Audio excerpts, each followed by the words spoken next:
शान्ताकारं भुजगशयनं पद्मनाभं सुरेशं विश्वाधारं गगनसदृशं मेघवर्णं शुभांगं लक्ष्मीकान्तं कमलनयनं योगिभिर्ध्यानगम्यं वन्दे विष्णुं भवभयहरं सर्वलोकैकनाथम् शान्ताकारं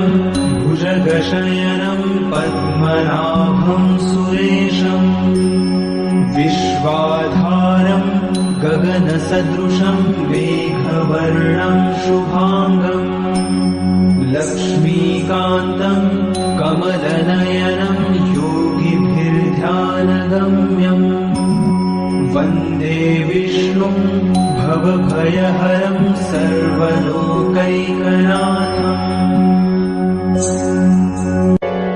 शान्ताकारं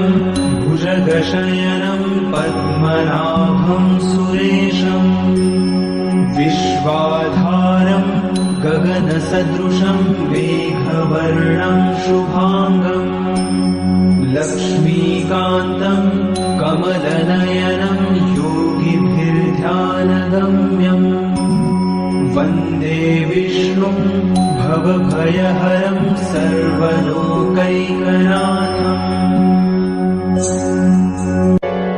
शान्ताकारं भुजगशयनं पद्मनाभं सुरेशं विश्वाधारं गगनसदृशं मेघवर्णं शुभांगं लक्ष्मीकान्तं कमलनयनं योगिभिर्ध्यानगम्यं वन्दे विष्णुं भवभयहरं सर्वलोकैकनाथम्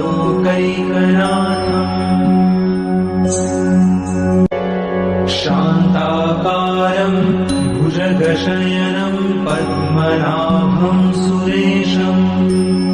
विश्वाधारं गगनसदृशं मेघवर्णं शुभांगं लक्ष्मीकान्तं कमलनयनं योगिभिर्ध्यानगम्यं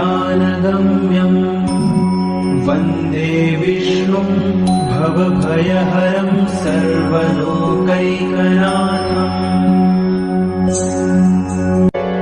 शान्ताकारं भुजगशयनं पद्मनाभं सुरेशं विश्वाधारं गगनसदृशं मेघवर्णं शुभांगं